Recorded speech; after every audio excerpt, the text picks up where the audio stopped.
On dit souvent que chacun cherche sa moitié. Et puis quand on dit « sans amour, on n'est rien du tout », de quel amour parle-t-on? De celui qu'on reçoit ou de celui qu'on donne? De celui qui aliène ou de celui qui libère? De celui qui rend malade ou de celui qui rend léger? Qu'un doux rêve qui ne peut se confronter à la dure loi de la réalité sans s'étioler de toutes parts, car le mythe du grand amour se veut absolu. On rêve de comprendre l'autre parfaitement en un seul regard, de ressentir les mêmes émotions, d'avoir des pensées identiques.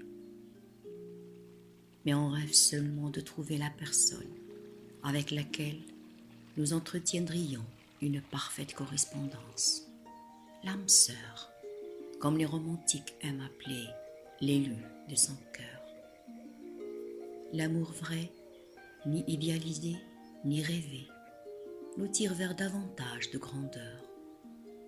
Il nous conduit à désirer, nous donner à travers notre vie de tous les jours, à nous ouvrir à l'autre, à son monde et au monde en général.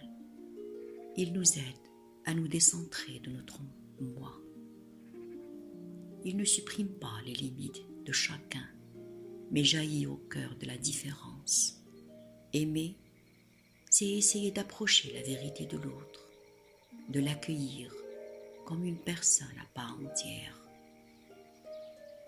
En me débarrassant de mes illusions et de mes projections, tel que tu es, je t'aime.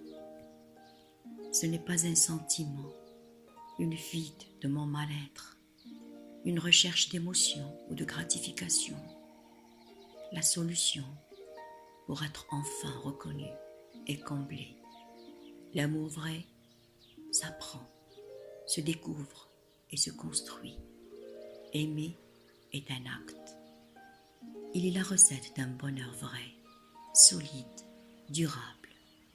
Seul le grand amour peut garder quelqu'un vivant.